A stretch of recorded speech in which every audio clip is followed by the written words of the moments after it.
and just look at the few that have stood their ground, what kind of heat they have to take for standing up for what is right. The value of having a free society and letting people make their own minds. So recently, the legendary Ron Paul went on Piers Morgan's show to talk a little bit about the problems facing the United States today and what he considers the biggest problem facing our country. Why the Uniparty in DC won't do anything to stop it either side of the political aisle, and what it shows about our society and culture in general. Now, I was extremely excited to see Ron because he's nearly 90 years old, and as far as I can see, he makes more sense than 99.9% of US politicians today. So let's check out what he has to say. Please like the video and subscribe to the channel. You do not agree with Donald Trump that his bill is a big, beautiful bill. You presumably think it's the opposite. Oh, well, it isn't hard. I did encourage some of the things he was talking about along with Musk at the beginning, because they have called attention to some really ridiculous spending like USAID. But overall, it's once again the same old stuff: promises, but no serious intent to follow through, because that calls out all the special interests, and that's the nature of our system. I see that as a consequence of pure democracy. Democracy means you can gang up on the minority and make the minority pay for all this, and I think that's what happened. There's a lot of gangs out there. It isn't one group wanting to change it and add on to it. You put them all together, then you have the dictatorship of the majority, and our country's getting poorer by the day, and we no longer can afford it. And that's why this is getting more and more difficult. And even if they come up with another vote, it's not going to last. And how are they going to pay for it? They might say, well, it's been suggested that the national debt's going to increase by $5 trillion. Well, someday you have to deal with it. But I think we're already, people used to say, and I would say it too, you're just passing it on to the kids. No, the kids of today, they're the ones who are already suffering. The lower middle income class, they start to pay the bills. That's the tax, the inflation tax. So it's the payment is here already, and you don't have to wait. It's just going to get a lot worse, which is going to incentivize those who want to resort to violence. Yeah, man, he's so on fire, just like 2007. He's so right. The deep state lobby is so deeply entrenched to both parties, influencing them, getting them to spend on pet projects. This big abominable bill, I call it, is no different. It's one of the greatest wealth transfers from the middle class to the rich. It continues funding that the Republicans lambasted when Obama and Biden were in office. It's just a continuation of the CR, the Biden CR, which Trump whipped his supporters to pass. That was Biden's CR that funded some of these programs that were even dismantled, like USAID, basically a dismantled program that the CR funded. And Massey got dragged for his opposition to it. No doubt if Ron Paul was still in office, he would be dragged for it today. And this is no different than what happened in 2020 when the CARES Act was formulated, the greatest transfer of wealth from the middle class to the rich in U.S. history. And this new big abominable bill will add about $5 trillion to the debt. We already have $37 trillion national debt, and Massey thinks even more because of how this will affect the bond market. So Ron Paul's totally right. He's also correct when he talks about the follies of democracy. It's mob rule. The founders did not like democracy because it's, two wolves and a lamb voting on what's for dinner that night. The real axiom about liberty is individual rights, where you retain your rights no matter how others try to legislate them away or, rule them irrelevant by majority votes. So he's totally right on every regard here. Elon Musk was clearly, joined at the hip with Trump in the run-up to the election and for a few months afterwards. He has come out and attacked this bill in pretty savage fashion. He thinks it's going to add trillions of dollars to the American debt, which is already, in his eyes, unsustainable. It may lead to America going bankrupt.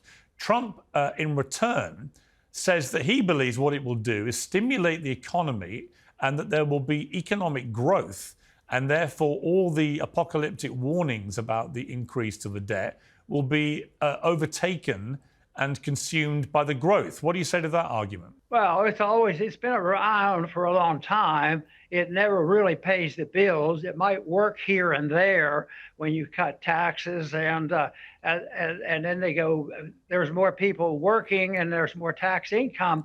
But overall, it does not solve the problem. Even the first person to really try this, and he got a lot of credit for it. It wasn't magic, even though it didn't have a long time to exist. And that was the Kennedy taxes. And he says, we'll pay for it. We're going to stimulate the economy. And it may work for a month or two or a year, but it's not the answer to the damage done by the spending of money, because they never cut spending. And the deficit, just look at those curves, exponential. It used to be a slight curve to it. Now it's a straight line. And that means that they have no control whatsoever. All they have is control of more deception, because they have to continue to fool the people to go along with this. And I think the conditions are so bad that eventually it overwhelms. You know, there were bits and number of people who resented the COVID epidemic and the ridiculousness of that, and yet there was just a few put the doctors in jail and a few others for speaking the truth. And then eventually more and more people started to realize it. Now people are realizing a lot of people died because the government became the doctor, and they made a lot of mistakes. And that's the way it is with tax cuts and things like that. It's tinkering, it's mismanagement, it's central economic planning, and they can talk individual groups into it. Well, we'll give you this. So the people that held out the longest wanted their item. It might have only been for their state. And I think that's a result of a misunderstanding of democracy.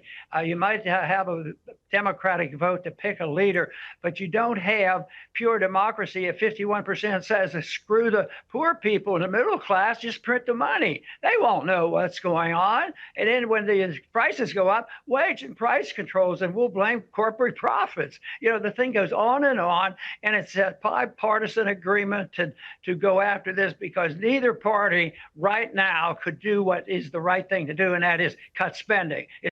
Yeah, this is so true, man. Again, he is so sharp right here because, you know, Elon Musk and Doge, all of those times that Trump highlighted the promises of Doge and the projected $2 trillion in cuts to the federal government that we would get through Doge.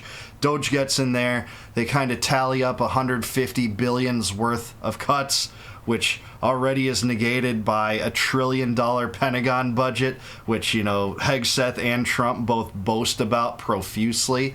And then when it comes to codifying these things into law, I think Congress only codified $9 billion of the proposed Doge cuts. Now, there were some good things, like, again, dismantling U.S. aid, but this, of anything, shows how unserious that Republicans are after they campaign on smaller government. They get into office, and then immediately you're a turncoat, you're a rhino, or whatever the boomer cons will call you, if you dare to stand up for, you know, following through with that campaign rhetoric. And that's exactly what we're seeing from Massey now.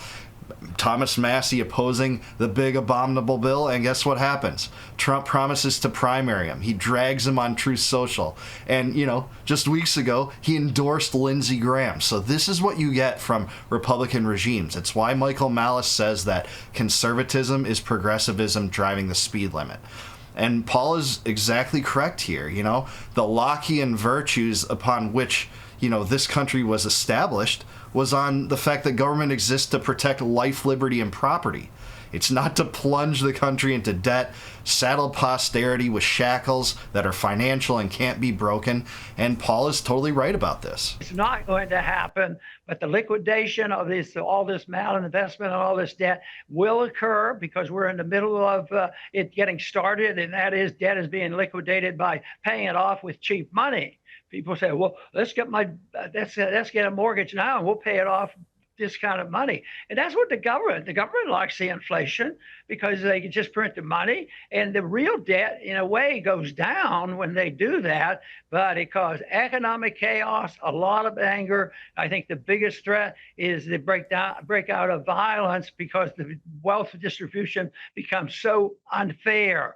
And that people should be concerned about. But they come up with it and say, Well, you're right. That's social. Capitalism is terrible. What you need is socialism. We'll do a much better job of distributing the wealth. See, that's the consequence, and that's coming out of our educational system. So if Yeah, this is right. When he talks about the hidden tax, he's talking about inflation, which is a deliberate policy aligned upon by the political class, by their ties to the big banks, to the JP Morgans and Bank of Americas of the world, to print money and manipulate the interest rates such that the printing of new money acts as a depreciating effect on the rest of the wealth that exists. So, the US government essentially, through the central bank, the Federal Reserve, printed almost 50% of the dollars that exist today under a 1-year period from 2020 to 2021, I believe. So it was something like 45% of the dollars that exist today were printed then. And then, politicians are like, why is there inflation? And, the propagandists can say stuff like corporate greed.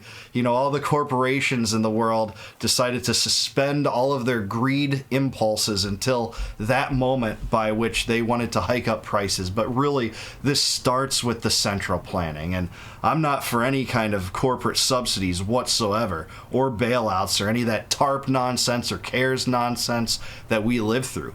But the correct solution is not to spend ourselves into debt, saddle our posterity with debt, like I said, and kick the can down the road. And Ron Paul's exactly right about that. And you can't tax your way out of it or spend your way out of it. The Keynesians were wrong.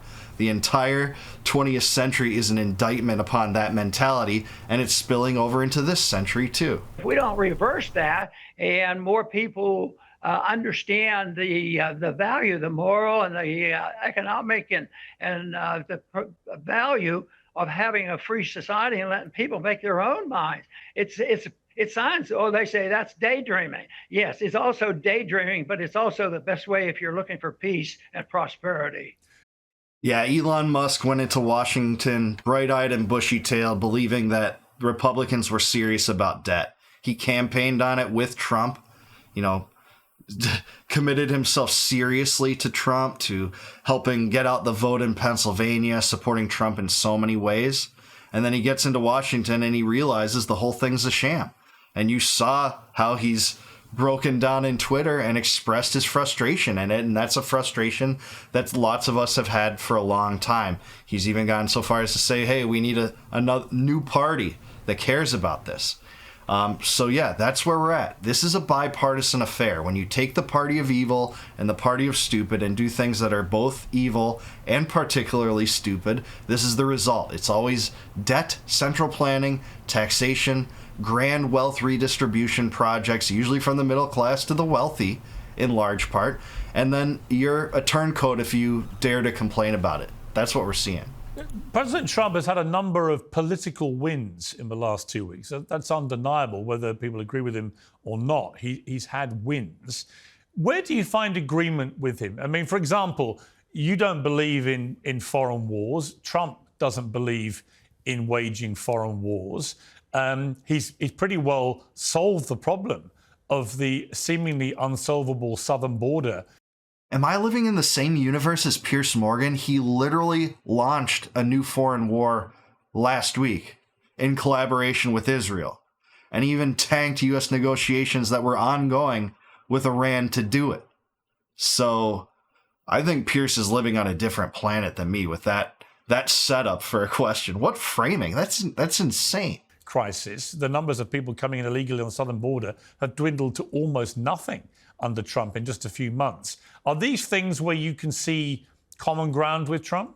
I think so. And, I have my Liberty Report that I do daily. And Daniel and I that are on the program, we search and we want to come across and say, he did this. And when he had his programs and he did a few things, we were cheering on. We still will cheer him on. But it's sort of very annoying to take what he said and promised, and then when it comes to doing something about it, it's reversed. But yeah, he's right about that. They have celebrated some of the things that are good that Trump's done for dissidents. There's not actually many. I disagree with Pierce that there's been tons of wins lately. Quite to the contrary, in fact. but dismantling U.S. aid, withdrawing the U.S. from the World Health Organization, and releasing the JFK files, all these things are things that dissidents can celebrate. I'll give credit where it's due on those things. I don't think necessarily, for sure, at least in the first two, and probably all three, you know, we wouldn't be seeing that from a Harris administration, but there all are things to criticize too. And Ron Paul's Liberty Report does that. Great podcast. And again, he's still brilliant on these issues, and he's still right every single time, all these years later, and he's going to be 90 in just over a month. You know, George Bush, when he ran for president, I said, boy, maybe he's different. That's George W. Bush. He talked about a non-intervention foreign policy. We're not the policemen of the world, and we shouldn't be doing all these things. But then Dick Cheney took over, and look at what we had. More and more wars, and they're continuing. And they're all illegal, immoral, and very destructive, because these wars should not be fought unless there's a declaration of war. So everything is unconstitutional as far as I'm concerned. But if you're not willing to spend the money on the military, that means you're not an American. You're un-American. Just look at the few that have stood their ground, what kind of heat they have to take for standing up for what is right. That's right. When it comes to the Iran issue, people like Marjorie Taylor Greene and Thomas Massie and Rand Paul, you know, they're suddenly traitors for going against the Trump policy and bombing Iran indiscriminately and tanking your own stated foreign policy objectives, which was to negotiate with Iran to create a new JCPOA-like agreement and curtail their nuclear enrichment program. Well, the U.S. bombed Iran, and now they have every incentive in the world to fast-track a nuke. And, you know, no one will trust us. Who would trust the U.S. now after this duplicity, collaborating with that war criminal Netanyahu on this strike? It's insane. But it also comes back to spending. It's all the spending on the military-industrial complex, the entitlement state, redistributionist programs, and Doge's shortcomings. So, you know, Doge was a lot of promise and very little delivery, and that's where we're at. Ron Paul, as always, has his finger on the pulse of these issues, just like he did in 2007, 2008, and 2011, 2012, both legendary presidential campaigns before the independent media really rose up. I really, wonder what a Ron Paul presidential campaign would be like now. I think he would get a lot more coverage, especially from dissident sources. But I think Ron Paul's right. The biggest problem facing our country is spending and all the things that are wrapped up in that, whether it be war or CARES or the big abominable bill or what have you. But I want to hear from you. Let me know in the comments below. Do you agree with Ron Paul? Do you think he's still sharp and still has his wits about him? Let me know what you think the biggest problem facing the country is in the comments below. And please like this video and subscribe to the channel. Subscribe to Piers Morgan too. I mean, whatever you think about Piers, his show is really interesting and he gets great guests. And also please consider becoming a YouTube member or a Patreon patron. If you become a YouTube member of me, you can see all of my videos in advance of their release. And I will bow to you in appreciation. That last part's great too. But until I see you guys next time, no more war, no more debt, no more inflation, and no more empire. Peace out, guys. Catch you in the next one.